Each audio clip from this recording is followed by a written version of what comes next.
हनी की प्योरिटी जितनी इंपॉर्टेंट है उसकी क्वालिटी भी उतनी इंपॉर्टेंट है। अक्सर प्योरिटी डिस्कस होती है लेकिन हनी की जो क्वालिटी है वो ज़्यादा डिस्कस नहीं होती। क्वालिटी दो चीज़ों पे डिपेंड करती है। एक तो when and how we extract honey, मतलब हम कब हनी निकालते हैं और किस तरीके से हनी निकालते हैं। दूसरा factor honey processing and storage, किस तरीके से हम हनी को प्रोसेस करते हैं और किस तरीके से हम उसको स्टोर करते हैं। So when we extract honey, मतलब हनी को कब एक्सट्रैक्ट करना चाहिए, जब हनी बी वैक्स को पूरी तरीके से सील कर देती है। मतलब जब हनी बी नेक्टर लेके आके अपने जो हेक्सागोनल स्ट्रक्चर में जब डिपॉजिट करती है, तो जब उसको पूरी तरीके से गाढ़ा कर देती है, उसका मॉइस्चर कम कर देती है, उसके बाद उसको सील कर देती है। हनी को जब अगर एक्सट्रैक्ट किया जाए तो उसकी वो सुपीरियर क्वालिटी हनी माना जाएगा। और दूसरा फैक्टर है हाउ वी एक्सट्रैक्ट इट। अब जिस तरीके से apiary honey bee keepers Honey निकालते हैं वो बिल्कुल साफ सुथरा तरीका होता है। वो फ्रेम्स निकाल के जब हम एक्सट्रैक्टर में डाल के घुमाते हैं तो सिर्फ हनी आ जाता है, और अगर उसमें कुछ ज़्यादा एहतियात की ज़रूरत नहीं रहती, वो हाइजीनिकल एक्सट्रैक्शन है। लेकिन जब वाइल्ड हनी हम एक्सट्रैक्ट करते हैं, वाइल्ड हनी एक्सट्रैक्शन के टाइम पे हमें एक्स्ट्रा केयर लेना चाहिए। अक्सर जो ट्राइबल या हनी हंटर्स जो हनी एक्सट्रैक्ट करते हैं बिल्कुल अनहाइजीनिक तरीके से एक्सट्रैक्ट करते हैं। उसके अंदर सारा लार्वा आ जाता है, पोलन आ जाता है, और बिल्कुल क्रूड मेथड से वो लोग स्क्वीज करते हैं। उससे फर्मेंटेशन के चांसेस बढ़ जाते हैं। मतलब हनी के अलावा जो एक्स्ट्रा मटेरियल आ जाता है उसकी वजह से वो लो क्वालिटी हनी माना जाएगा। उसको कितना भी प्रोसेस करो फिर उसकी क्वालिटी नहीं बनेगी। अब हनी प्रोसेसिंग डिस्कस कर लेते हैं। हनी को प्रोसेस करना क्यों ज़रूरी है। हनी, क्योंकि जब हनी एक्सट्रैक्ट करते हैं तो उसमें कुछ विजिबल इंप्योरिटीज होते हैं, जैसा कुछ भी तिनका आ जा सकता है, वैक्स आता है, कुछ पॉलन आ जाता है, या कुछ भी चीज़ आ सकती है, जैसा लीव्स आ सकते हैं, बीज के कुछ पार्ट्स आ सकते हैं। तो हनी को प्रोसेसिंग बहुत इंपॉर्टेंट है, लेकिन मिनिमल प्रोसेसिंग बहुत क्रूशियल है हनी की क्वालिटी बनाने के लिए।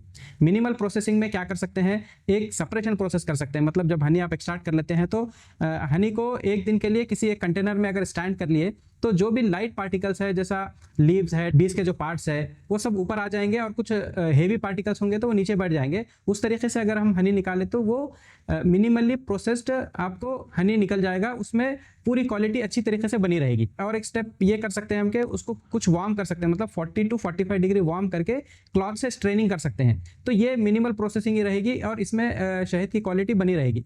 लेकिन जो बड़े बड़े मशीन्स में डाल के जो उसको हाई हीट करते हैं, जैसा 60 डिग्री 70 डिग्री हीट करके उसको अल्ट्रा फिल्ट्रेशन करते हैं, वहाँ पे क्वालिटी पूरी तरीके से खत्म हो जाती है।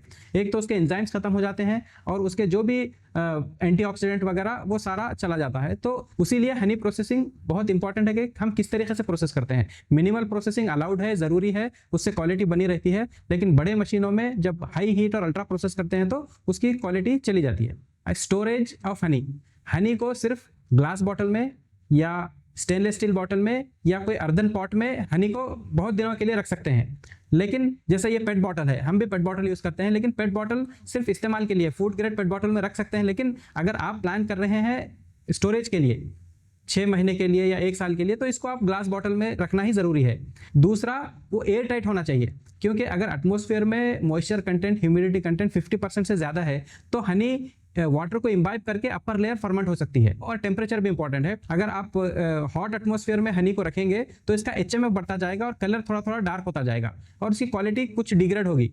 लेकिन अगर आप इसको अगर फ्रीज भी करते हैं तो ठीक है, इसकी क्वालिटी बनी रहेगी, लेकिन क्रिस्टलाइजेशन का चांस बढ़ जाएगा। अगर आप इस्तेमाल करना चाहते हैं तो आपको फ्रिज में रखने की ज़रूरत नहीं है, लेकिन अगर आपको रखना है 1 साल 2 साल या, तो आप फ्रिज में प्रिजर्व कर सकते हैं, वो स्टेनलेस स्टील या ग्लास में। अच्छा, क्वालिटी मालूम कैसे करें। अब ये हनी हमारे पास आ गया, हम खरीद लिए, तो इसके हनी की क्वालिटी कैसी है, कैसे पता करें। तो इसके 2 टेस्ट है। एक तो अगर जब हार्श प्रोसेसिंग करते हैं तो इसका HMF बढ़ जाता है, हाइड्रोमिथाइल फर्फुरल कंटेंट। अगर आप उसका टेस्ट करेंगे तो उससे आपको पता चल जाएगा। अगर ये 20 के आसपास है, 30 के आसपास है, तो हनी अनप्रोसेस्ड है, रॉ है और ये क्वालिटी अच्छी है। अगर 80+ है, मतलब या तो उसको गलत तरीके से स्टोर किया गया है या बहुत हार्श प्रोसेसिंग उसकी हुई है। दूसरा टेस्ट है उसका एंजाइमेटिक इवाल्वेशन। अगर इसका डाइस्टेस कंटेंट ज़्यादा है, मतलब एंजाइमेटिक एक्टिविटी अच्छी है और ये रॉ है और बेनिफिशियल है और अच्छी क्वालिटी का हनी है। अगर उसका जो एंजाइमेटिक एक्टिविटी है, डाइस्टेस एक्टिविटी अगर ख़त्म हो गई या बहुत कम हो गई, जो मिनिमल लेवल से भी कम हो गई, तो इसका मतलब वो लो क्वालिटी हनी है।